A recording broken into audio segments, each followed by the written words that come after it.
বৃষ্টি হচ্ছিল। মিনু মাসি ও রানু টুনি দুজনেই কথাবার্তা বলছিল।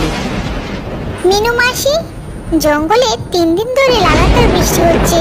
এবার তো এই বৃষ্টি বন্ধ হয়ে যাওয়া দরকার। তুমি ঠিক বলেছো রানু, এতদিন বৃষ্টির কারণে সবাই পেরেশান আর চিন্তিত। তাহলে আমি যাই, জঙ্গলটা একটু ঘুরে দেখে আসি। এই কথা বলে রানু টুনি বৃষ্টির ভিতর উড়তে লাগলো। রানু টুনি উড়তে উড়তে একটু দূরে যায়, তখনই তার চোখে পড়লো একটি গরুর ছানা। সে বৃষ্টিতে ভিজে কাঁপতে থাকে। আরে, এই গরুর ছানাটি তো ঠান্ডাতে কাঁপছে। মনে হয় তার ঘরের রাস্তা ভুলে গেছে। রানু পাখি এটা বলতে তার চোখে গরুর ঠিক সামনে একটু দূরে গাছের পেছনে একটি শিয়ালের উপর। এই শিয়াল তো আমাদের জঙ্গলে নয়, এটা তো মনে হচ্ছে অন্য কোনো জঙ্গলের। রানু চিড়িয়া উড়তে উড়তে ওই শিয়ালের কাছে পৌঁছে যায়। কে তুমি? আমি আমার জঙ্গলের সব প্রাণীকে জানি, তোমাকে তো এই জঙ্গলের মনে হচ্ছে না। তুমি ঠিকই বলছো, আমি এই জঙ্গলের নয়। আমি এই জঙ্গলের রাস্তা দিয়ে যাচ্ছিলাম, তখনই হঠাৎ বৃষ্টি নেমে এলো।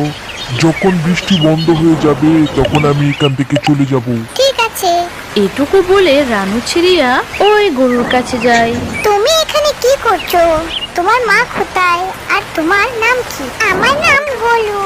আমি বৃষ্টির মধ্যে খেলছিলাম, হঠাৎ করে আমি আমার বাড়ির রাস্তা হারিয়ে ফেলি। তুমি চিন্তা করো না, আমি তোমার মায়ের কাছে নিয়ে যাব। তখনই গোলুর মা সেখানে চলে আসে। কোথায় চলে গেছিলি গোলু? তুই জানতিস তোর জন্য আমি কতটা পেরেশান হয়েছি? মা, আমার ভুল হয়ে গেছে, এরকম ভুল আর আমি কখনোই করব না। এখন তুমি তোমার মায়ের সঙ্গে ঘরে চলে যাও। যতক্ষণ পর্যন্ত বৃষ্টি বন্ধ না হবে ততক্ষণ বাইরে খেলতে আসবে না, আর সব সময় মায়ের কথা মতো চলবে। রানু টুনি উড়ে তার বাসায় চলে যায় এবং মিনু মাসির কাছে সব কিছু খুলে বলে। রানু পাখির কথা শুনে মিনু মাসি খুব চিন্তায় ডুবে রইল। কি হয়েছে মিনু মাসি?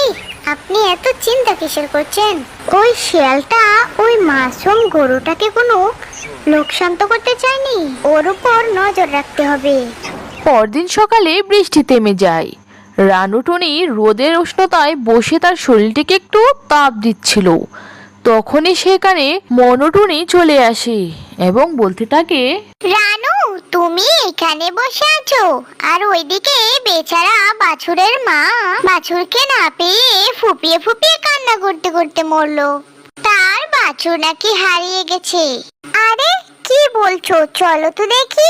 এই কথা বলে রানু চিড়িয়া ও মনু পাখি চলে গেল ওই গরুর মায়ের কাছে। কি হয়েছে? তুমি কাঁদছো কেন? কালকে যখন আমি গোলুকে নিয়ে রাতে ঘুমাই, সকালে উঠে দেখি গোলু আমার পাশে নেই। সারা জঙ্গল আমি খুঁজেছি, গোলুকে কোথাও পাইনি। তুমি ভয় পেও না, আমি উড়ে উড়ে তোমার বাছুরকে খুঁজে দিব।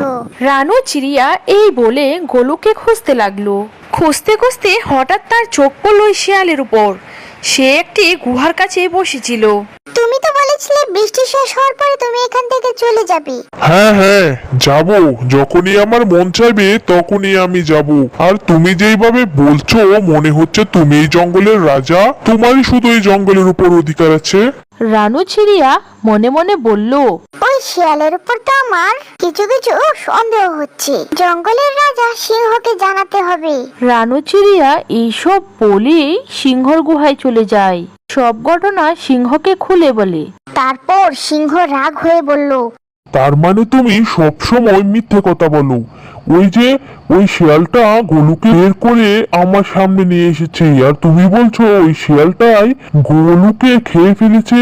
এই সিপাহীরা, রানুকে বন্দি করো। গোলুকে সিংহর কাছে নিয়ে আসাতেই সিংহ শিয়ালকে বলল, তোমার যতদিন মর্জি তুমি এখানেই থাকতে পারো। সিংহর শিয়ালের উপর একটি ভীষণ বিশ্বাস কাজ করছিল। তারপর শিয়ালটি সেখান থেকে চলে গেল। আর এই সব কিছু ওই টুনটুনি পাখিটি গিয়ে মিনু মাসির কাছে বলে দিল। মনু টুনি সেইখানে গিয়ে মিনু মাসির কাছে সব বলে দেয়। আর সে বলতে লাগলো, কিছু করেন মিনু মাসি, রানু টুনিকে ওই সিংহ জঙ্গলের ভিতর আটকে রেখেছে। তারপর মিনু মাসি একটি বুদ্ধি বের করলো। সে ওই শিয়ালটিকে নজরে নজরে রাখছিল। তারপর ওই শিয়ালটি একদিন গরুটিকে খাওয়ার জন্য সেইখানে চলে যায়। মিনু মাসি চালাকি করে